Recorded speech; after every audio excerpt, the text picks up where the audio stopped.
이혼 후 알게 된 진실. 아내는 나를 독살하려고 했다. 나는 40년간의 결혼 생활을 마치고 67세에 이혼했다. 최상현은 회색빛 머리를 천천히 쓸어 넘기며 창밖을 바라봤습니다. 서울 변두리의 작은 원룸. 이곳이 그의 새로운 집이었습니다. 반백년 가까이 살았던 넓은 아파트는 이혼 합의 과정에서 전 아내 유미경에게 넘어갔습니다. 괜찮아. 난 혼자서도 잘 살 수 있어. 상현은 중얼거렸지만 목소리에는 확신이 없었습니다. 40년이라는 세월은 짧지 않았습니다. 그동안 두 사람 사이에는 아들 하나와 딸 하나가 태어났고 이제는 모두 장성해 자신의 가정을 꾸리고 있었죠. 아버지, 정말 이혼하실 건가요? 이 나이에? 아들 현우의 말이 귓가에 맴돌았습니다. 자식들은 부모의 황혼 이혼을 이해하지 못했습니다. 그들 눈에는 별 문제 없이 살아온 부부처럼 보였을 테니까요. 하지만 상현은 알고 있었습니다. 점점 멀어지는 미경과의 사이, 대화의 부재, 그리고 무엇보다 설명할 수 없는 불안감. 그는 몇 년 전부터 원인 모를 건강 문제에 시달렸습니다. 의사들은 노화 때문이라고 했지만 그는 확신할 수 없었습니다. 어쩌면 이혼은 내 인생에서 가장 현명한 결정일지도 모른다. 상현은 작은 원룸에 짐을 풀며 생각했습니다. 그의 손에는 몇 안 되는 소지품들과 평생을 함께한 책들 뿐이었습니다. 이혼 후 3개월이 지났습니다. 상현은 여전히 적응하는 중이었습니다. 그러던 어느 날 딸 수연이 찾아왔습니다. 아버지, 어머니가 집을 정리하는데 아버지 물건들이 좀 나왔어요. 가져왔어요. 수연이 건넨 박스에는 상현이 입고 있던 물건들이 담겨 있었습니다. 오래된 사진첩, 결혼 반지, 그리고 20대 시절 썼던 일기장들. 아, 이런 것들이 아직 있었구나. 상현은 감회에 젖어 물건들을 하나씩 꺼내 보았습니다. 수연은 잠시 아버지와 이야기를 나눈 후 돌아갔고 상현은 혼자 추억 속으로 빠져들었습니다. 그러다 문득 박스 맨 밑에서 낯선 물건을 발견했습니다. 검은색 가죽 표지의 작은 수첩. 상현의 것이 아니었습니다. 이건 미경의 일기장인가? 호기심에 표지를 열어보니 첫 페이지에 미경의 글씨체로 내 비밀 일기라고 적혀 있었습니다. 날짜는 20년 전인 2005년. 미경이 47세였을 때였죠. 상현은 망설였습니다. 남의 일기를 읽는 것은 옳지 않다는 것을 알았지만 이미 이혼한 사이였고 무엇보다 그의 직감이 뭔가 이상함을 느꼈습니다. 첫 페이지를 넘기는 순간 상현의 온몸이 얼어붙었습니다. 오늘도 그에게 약을 탔다. 이번에는 더 많은 양을. 하지만 그는 여전히 건강하다. 왜 효과가 없는 걸까? 상현의 손이 떨렸습니다. 다음 페이지, 또 다음 페이지를 급하게 넘겼습니다. 2007년 3월 15일 새로운 약초를 구했다. 중국에서 수입한 것인데 천천히 독이 쌓인다고 한다. 오늘부터 그의 커피에 넣기 시작했다. 2009년 7월 20일 그의 건강검진 결과가 이상하게 나왔다. 의사들은 원인을 모른다고 한다. 나만 알고 있다. 내 계획이 작동하고 있다는 것을. 2012년 1월 3일 오늘 그가 갑자기 가슴 통증을 호소했다. 병원에 데려갔다. 의사는 스트레스 때문이라고 했다. 정말 그럴까? 내 약이 드디어 효과를 보이는 걸까? 수십 페이지에 걸쳐 미경이 상현을 독살하려 한 상세한 기록이 이어졌습니다. 약초, 화학물질, 심지어 수은까지. 그녀는 20년 넘게 남편의 음식과 음료에 조금씩 독을 타왔던 것입니다. 상현은 경악했습니다. 머릿속이 하얘졌고 숨을 쉬기 어려웠습니다. 그가 겪었던 모든 건강 문제들, 의사들이 설명하지 못했던 증상들, 모두 미경 때문이었습니다. 하지만 왜 그녀는 이런 끔찍한 짓을? 답은 일기장 후반부에 있었습니다. 2015년 6월 10일 오늘로 그에게 독을 넣기 시작한 지 12년이 되었다. 그는 여전히 살아있다. 참 질긴 목숨이다. 하지만 괜찮다. 내게는 시간이 있으니까. 그가 죽으면 모든 재산은 내 것이 된다. 보험금도 받을 수 있다. 그때 나는 진정한 자유를 얻을 것이다. 상현은 일기장을 덮고 창가에 서서 밤하늘을 바라봤습니다. 빗방울이 창문을 두드리기 시작했습니다. 그의 마음속에는 분노, 배신감, 공포가 뒤섞였습니다. 40년을 함께 살았는데 그는 자신의 증상들을 하나하나 떠올렸습니다. 만성적인 피로감, 설명할 수 없는 두통, 소화 문제, 때때로 나타나는 손떨림. 모두 만성 독살의 증상이었습니다. 그리고 기억이 났습니다. 미경이 항상 그에게 직접 차를 타주었던 것, 음식을 먹을 때 자신은 별도로 준비했던 것, 외식할 때도 자신의 음식에 뭔가를 뿌리던 모습. 미경은 그것을 특별한 향신료라고 설명했었죠. 상현은 떨리는 손으로 휴대폰을 집어들었습니다. 경찰에 신고해야 할까? 하지만 증거는 일기장뿐. 그것도 20년 전의 것들이었습니다. 법적으로 어떻게 처리될지 불확실했습니다. 더 큰 문제는 자식들이었습니다. 현우와 수연에게 이 사실을 알려야 할까? 그들의 어머니가 아버지를 독살하려 했다는 사실을 그들이 어떻게 받아들일까요? 다음 날 아침 상현은 병원을 찾았습니다. 평소 다니던 병원이 아닌 새로운 종합병원이었습니다. 선생님, 제가 장기간 독에 노출되었을 가능성이 있는지 확인하고 싶습니다. 의사는 의아한 표정을 지었지만 상현의 진지한 모습에 상세한 검사를 진행했습니다. 혈액 검사, 소변 검사, 모발 검사까지. 일주일 후 결과가 나왔습니다. 최 선생님 몸에 여러 종류의 중금속이 정상치보다 높게 검출되었습니다.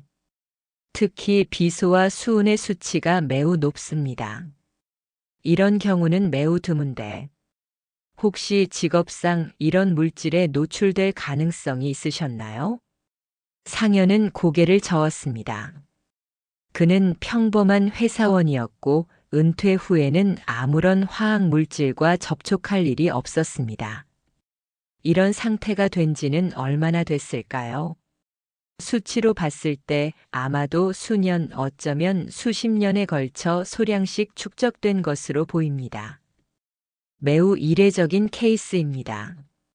상현의 가슴이 무너져 내렸습니다. 일기장의 내용이 사실이었습니다. 미경은 정말로 그를 천천히 독살하려 했던 것입니다. 검사 결과를 들고 집으로 돌아온 상현은 큰 결심을 했습니다. 자식들에게 진실을 알려야 했습니다. 그는 현우와 수연을 불러 함께 식사하자고 제안했습니다. 주말 저녁 세 사람은 조용한 식당에서 만났습니다. 아이들은 아버지의 심각한 표정에 걱정스러운 눈빛을 보냈습니다. 아버지, 무슨 일 있으세요? 얼굴이 안 좋아 보여요. 수연이 물었습니다. 상현은 깊은 숨을 내쉬고 발견한 일기장과 의료 검사 결과에 대해 차분히 설명했습니다. 처음에 자식들은 믿지 않았습니다. 아버지, 그건 그냥 소설이나 창작일 수도 있잖아요. 어머니가 그럴 리가 없어요. 현우가 강하게 부정했습니다. 상현은 말없이 검사 결과지를 내밀었습니다. 의사의 소견서와 함께. 이건 정말. 수연의 손이 떨렸습니다. 아버지가 이혼하신 후에 건강이 좋아지셨다고 하셨죠? 그게 우연이 아니었던 거예요. 방 안에 무거운 침묵이 내려앉았습니다. 어머니를 고소하실 거예요? 현우가 조심스럽게 물었습니다. 상현은 천천히 고개를 저었습니다. 아직은 모르겠다. 내가 원하는 건 진실뿐이다. 상현의 이야기를 들은 후 현우와 수연은 어머니를 만나보기로 했습니다. 그들은 일기장 이야기는 하지 않고 단지 아버지의 건강검진 결과에 대해서만 이야기하기로 했습니다. 다음 날 두 남매는 어머니의 집을 찾았습니다. 이혼 후 혼자 살게 된 미경은 오히려 젊어 보였습니다. 그녀는 여유롭고 행복해 보였습니다. 엄마 아버지가 최근에 종합검진을 받으셨어요. 수연이 조심스럽게 말을 꺼냈습니다. 그래? 상현이 어떻대? 건강해? 미경의 표정에는 어떤 감정도 읽을 수 없었습니다. 의사가 아버지 몸에서 비정상적인 수준의 중금속이 발견됐대요. 수년간 누군가가 아버지에게 독을 먹였다는 거예요. 현우의 직설적인 말에 미경의 표정이 순간 굳었습니다. 그러나 곧 무표정으로 돌아왔습니다. 무슨 말도 안 되는 소리니? 누가 그런 짓을 왜 해? 미경의 반응은 자연스러웠지만 그녀의 눈은 불안하게 흔들렸습니다. 엄마, 우리가 아버지 물건 정리해서 드렸잖아요. 그 안에 엄마의 일기장이 있었어요. 수연의 말에 미경의 얼굴이 창백해졌습니다. 무슨 일기장? 2005년부터 쓰신 검은색 가죽 표지의 일기장이요. 엄마가 아버지에게 독을 탄 기록이 상세하게 적혀 있었어요. 미경은 잠시 침묵했습니다. 그리고 갑자기 웃기 시작했습니다. 그건 그냥 소설이야. 내가 소설 쓰는 연습을 했던 거라고. 너희도 알잖아. 내가 글쓰기를 좋아했다는 걸. 하지만 그녀의 떨리는 손과 불안한 눈빛이 모든 것을 말해주고 있었습니다. 결국 미경은 무너졌습니다. 자식들의 계속되는 추궁에 그녀는 소파에 주저앉아 울기 시작했습니다. 맞아. 내가 했어. 내가 그랬어. 방 안에 충격적인 고백이 울려 퍼졌습니다. 하지만 왜요? 아버지가 엄마에게 무슨 잘못을 했길래요? 수연이 떨리는 목소리로 물었습니다. 미경은 눈물을 닦으며 이야기하기 시작했습니다. 처음엔 그냥 통제하고 싶었어. 상현이 날 무시하고 자기 일만 중요하게 생각하고 난 그저 가정주부였지. 그의 그림자 속에서 살았어. 그래서 독을 탄 거예요? 그게 말이 돼요? 현우가 분노를 참지 못하고 소리쳤습니다. 처음엔 그를 아프게 해서 내가 돌봐주고 싶었어. 그가 나에게 의지하게 만들고 싶었지. 하지만 점점 그를 없애고 싶다는 생각이 들었어. 그의 보험금, 재산 모두 내 것이 될 수 있었으니까. 미경의 고백은 계속되었습니다. 그녀는 인터넷에서 천천히 효과가 나타나는 독에 대해 연구했고 해외 여행 때마다 특별한 약초와 물질들을 구입해왔다고 했습니다. 상현의 커피, 차, 심지어 그가 좋아하는 음식에까지 조금씩 타왔다고요. 하지만 왜 효과가 없었죠? 아버지는 몸에 이상 증상이 있었지만 결정적으로 무너지진 않으셨어요. 수연이 물었습니다. 미경은 쓴웃음을 지었습니다. 상현은 항상 건강했어. 그리고 사실은 내가 용기가 없었던 것 같아. 정말 그를 죽일 만큼의 양을 주지 못했어. 어쩌면 내 마음 한구석에서는 여전히 그를 사랑했는지도 몰라. 미경의 고백 후 현우와 수연은 아버지에게 전화를 걸었습니다. 상현은 그들의 이야기를 조용히 들었습니다. 아버지, 어떻게 하실 거예요? 경찰에 신고하실 거예요? 상현은 깊은 생각에 잠겼습니다. 법적으로 미경을 처벌할 수 있을까? 수십 년에 걸친 독살 시도를 어떻게 증명할 수 있을까? 무엇보다 자식들에게 이런 상처를 더 줘야 할까? 아니다. 신고하지 않을 거야. 상현의 결정에 자식들은 놀랐습니다. 하지만 아버지, 엄마는 아버지를 죽이려고 했어요. 알아. 하지만 이미 우리는 이혼했고 난 이제 안전해. 법적 과정은 우리 모두에게 더 큰 상처만 줄 뿐이야. 상현의 목소리는 차분했습니다. 대신 난 너희 어머니를 한 번 더 만나고 싶구나. 다음 날 상현은 미경의 집을 찾았습니다. 문을 열고 그를 맞이한 미경은 완전히 달라 보였습니다. 자신감 넘치던 모습은 온데간데 없고 수척하고 초췌한 얼굴로 상현을 바라봤습니다. 들어와. 두 사람은 거실 소파에 마주 앉았습니다. 한때 부부였던 두 사람 사이에 무거운 침묵이 흘렀습니다. 왜 그랬어, 미경아? 상현의 첫 마디에 미경의 눈에서 눈물이 흘러내렸습니다. 미안해. 정말 미안해. 미경은 흐느끼며 말했습니다. 난 그저 대답이 필요해. 40년을 함께 살았는데 날 그렇게 미워했던 거야? 미경은 고개를 저었습니다. 미워한 게 아니야. 너무 사랑했어. 하지만 그 사랑이 집착으로 변했지. 넌 항상 일에 몰두했고 나는 그저 집에서 너를 기다리는 아내였어. 내 존재감을 느끼고 싶었어. 내가 나를 필요로 하는 모습을 보고 싶었어. 그래서 날 병들게 했다고. 처음엔 그랬어. 하지만 점점 내 안에 어둠이 커졌어. 내가 없으면 내가 자유로워질 거라고 생각했지. 모든 걸 가질 수 있을 거라고. 상현은 깊은 한숨을 내쉬었습니다. 넌 정말 날 죽이려고 했던 거야? 미경은 잠시 침묵했다가 고개를 저었습니다. 모르겠어.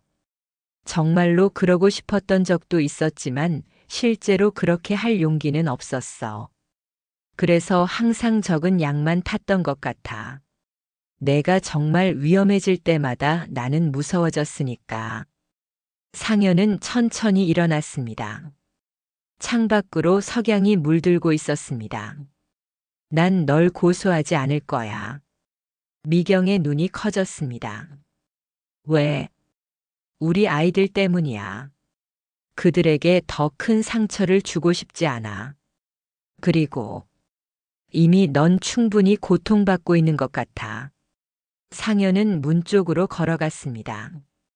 하지만 한 가지 약속해줘. 전문적인 도움을 받아. 내 안에 그 어둠을 치유해야 해. 우리 아이들을 위해서라도. 미경은 고개를 끄덕였습니다. 그리고 난 이제 정말 너와의 관계를 완전히 끝낼 거야. 자식들을 통해 최소한의 연락만 할 뿐 더 이상 만나지 않을 거야. 상현의 말에 미경은 아무 말도 하지 못했습니다. 그저 눈물만 흘릴 뿐이었습니다. 40년이란 세월. 그 추억들이 모두 거짓이었던 건 아닐 거야. 좋은 시간도 있었으니까. 그것만은 간직할게. 상현의 마지막 말에 미경은 흐느끼며 고개를 끄덕였습니다.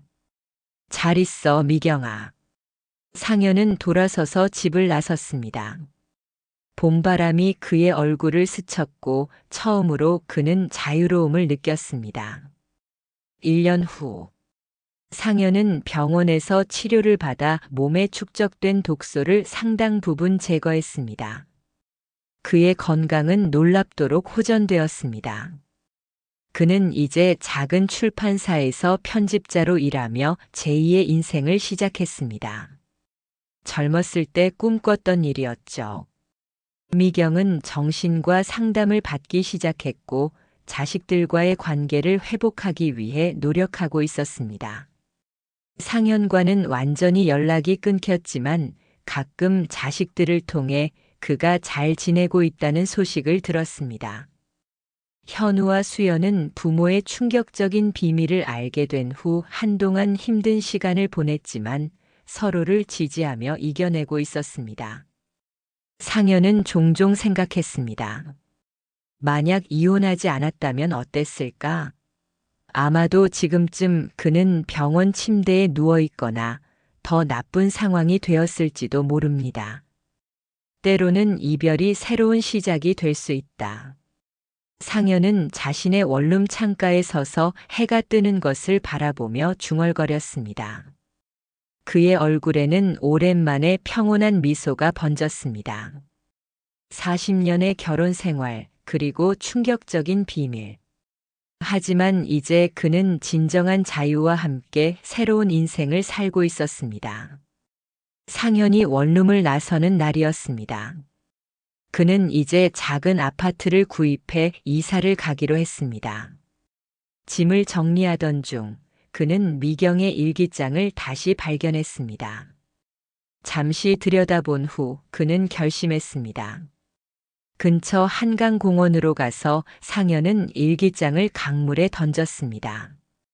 검은 가죽 표지의 일기장은 물 위에 잠시 떠 있다가 천천히 가라앉았습니다. 이제 정말 끝이다. 상현은 깊은 숨을 내쉬었습니다. 그리고 뒤를 돌아보지 않고 앞으로 걸어갔습니다. 봄날의 따스한 햇살이 그의 어깨 위로 내리쬐고 있었습니다.